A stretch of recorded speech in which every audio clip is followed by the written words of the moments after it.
साथियों, स्वागत करता हूं आपका अपने चैनल पर। मैं हूं आपका अपना ज्योतिष रत्न भुवनेश। नमस्कार करता हूं आपको। आज हम बात करने वाले हैं धनतेरस 2025 के त्योहार की। जी, दिवाली का पहला और बेहद शुभ दिन माना जाता है, जिसकी बहुत इंपॉर्टेंस है धन को लेकर, सेहत को लेकर। धनतेरस केवल धन और समृद्धि का ही नहीं, बल्कि स्वास्थ्य और खुशहाली का भी प्रतीक है साथियों। ऐसा कहा जाता है कि इस दिन भगवान धन्वंतरी, जो स्वास्थ्य और जीवन की रक्षा के साक्षात देवता हैं, पृथ्वी पर प्रकट हुए थे।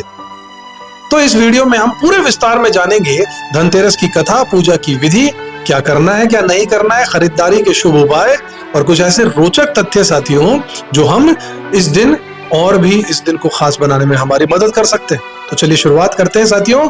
चैनल में अगर नए हैं तो सब्सक्राइब कर लीजिएगा, बेल आइकन प्रेस कर दीजिएगा। इस पावन और मंगलमय दिन की कहानी से शुरुआत करता हूं साथियों। बात करता हूं धनतेरस के महत्व की। धनतेरस कार्तिक महीने के कृष्ण पक्ष की त्रयोदशी तिथि को मनाया जाता है। धनतेरस शब्द दो हिस्सों से मिलकर बना है साथियों। धन यानी कि समृद्धि और तेरस यानी कि त्रयोदशी। ये दिन दीपावली की शुरुआत मानी जाती है साथियों। कहा जाता है कि इस दिन जो भी वस्तु खरीदी जाती है ना, वो आने वाले पूरे साल शुभता और संपन्नता हमारे जीवन में लेकर आती है। कई लोग इस दिन सोना, चांदी, बर्तन, गहने या फिर नए उपकरण खरीदते ही खरीदते हैं, क्योंकि ऐसा माना जाता है कि इससे मां लक्ष्मी और भगवान धनवंतरी दोनों की ही कृपा हमको जरूर मिलती है। इस साल धनतेरस शनिवार 18 अक्टूबर 2025 को पड़ रही है। शुभ पूजा का मुहूर्त समय जो है वो शाम को 7:16 से लेकर 8:20 तक रहने वाला है। इस समय प्रदोष काल और वृषभ काल दोनों का ही संगम हो जाएगा, जो इस दिन की पूजा के लिए सबसे ज्यादा उत्तम समय माना गया है। याद रखिएगा साथियों, यही वो पल है जब दीपक जलाने और भगवान धनवंतरी का स्मरण करने से घर में रोग, दरिद्रता और दुर्भाग्य सब कुछ दूर हो जाते हैं। बात करता हूं धनतेरस की कथा की। धनतेरस की सबसे पवित्र कथा जो भगवान धनवंतरी से ही जुड़ी है। बहुत समय पहले देवताओं और असुरों ने मिलकर समुद्र मंथन किया, आप जानते होंगे। इस मंथन का उद्देश्य था अमृत, यानी अमरता देने वाला अमृत प्राप्त करना। मंथन शुरू हुआ। शक्ति और परिश्रम दोनों की सीमाएं परखी गई साथियों। सबका टेस्ट लिया गया। समुद्र में एक एक करके अनेक रत्न और दिव्य वस्तुएं प्रकट होने लगी थी, और तभी प्रकाश की एक अद्भुत लहर समुद्र से उठने लगी। वो थे भगवान धनवंतरी। उनके हाथ में एक स्वर्ण कलश था, सोने का लोटा कलश, जिसमें अमृत भरा था। उनके साथ आई दिव्य औषधियां, जो किसी भी रोग को मिटाने और जीवन की दीर्घ आयु को बढ़ाने की शक्ति रखती थी। अब बताइए किसको नहीं चाहिए। तभी से धनतेरस का दिन भगवान धनवंतरी के प्रकट होने का दिन मान लिया गया, और इसीलिए इसे आयुर्वेद दिवस भी कहा जाता है साथियों। आयुर्वेद के भगवान यही है। अब सुनिए एक और कथा, जो पृथ्वी के एक धर्म प्रिय राजा नरेंद्र रामा से जुड़ी है। राजा रामा एक न्याय प्रिय शासक थे, लेकिन एक बार उनके राज्य में महामारी फैल गई। लोग बीमार पड़ने लगे।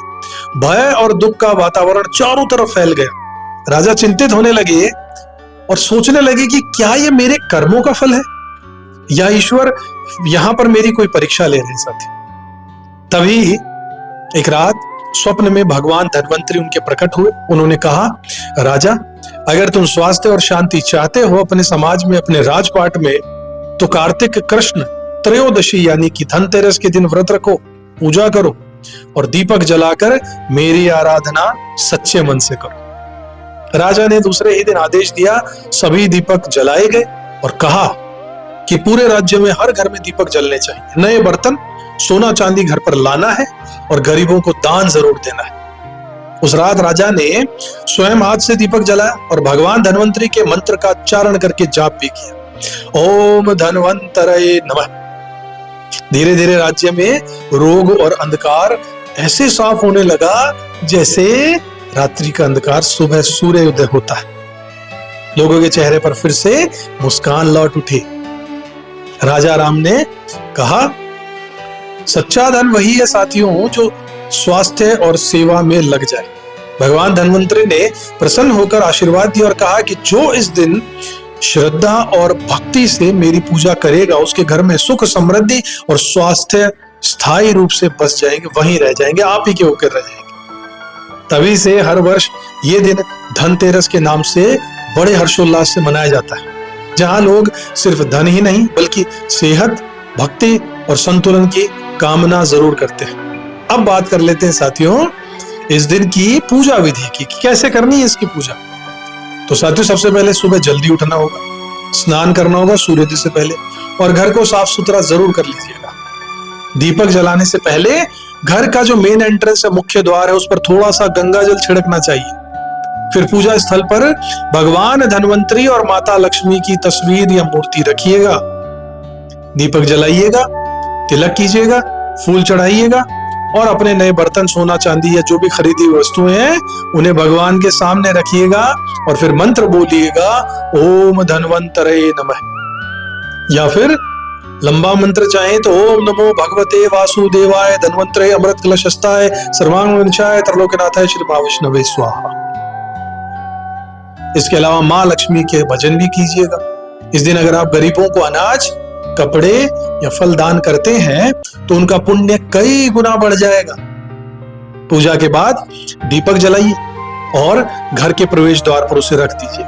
ये दीपक नकारात्मक ऊर्जा को भयंकर रूप से तुरंत दूर करता है और घर में शुभता का प्रवाह लेकर आता है। साथियों धनतेरस के व्रत के और दिन के बहुत लाभ हैं।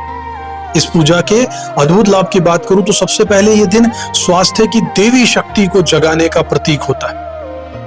जो व्यक्ति इस दिन भगवान धन्वंतरी का स्मरण कर लेता है उसे दीर्घायु और अच्छा स्वास्थ्य जरूर प्राप्त होगा। दूसरा इसका उपाय, इस दिन खरीदी गई वस्तु चाहे वो बर्तन हो, सोना हो या फिर आने वाले साल में धन वृद्धि हो, शुभता का संकेत जरूर मिलेगा, बढ़ता चला जाएगा, खजाने खाली नहीं होंगे।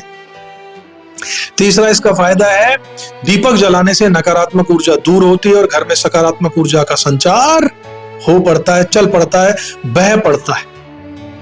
चौथा इसका फायदा है कि इस दिन किया गया दान कई जन्मों तक पुण्य की तरह हमें प्रदान करके वापस मिलता है और हमारा ध्यान रखा जाता है आने वाले कई जन्मों तक। आज आपने दिया, कल आपको खूब भर भर के मिलेगा।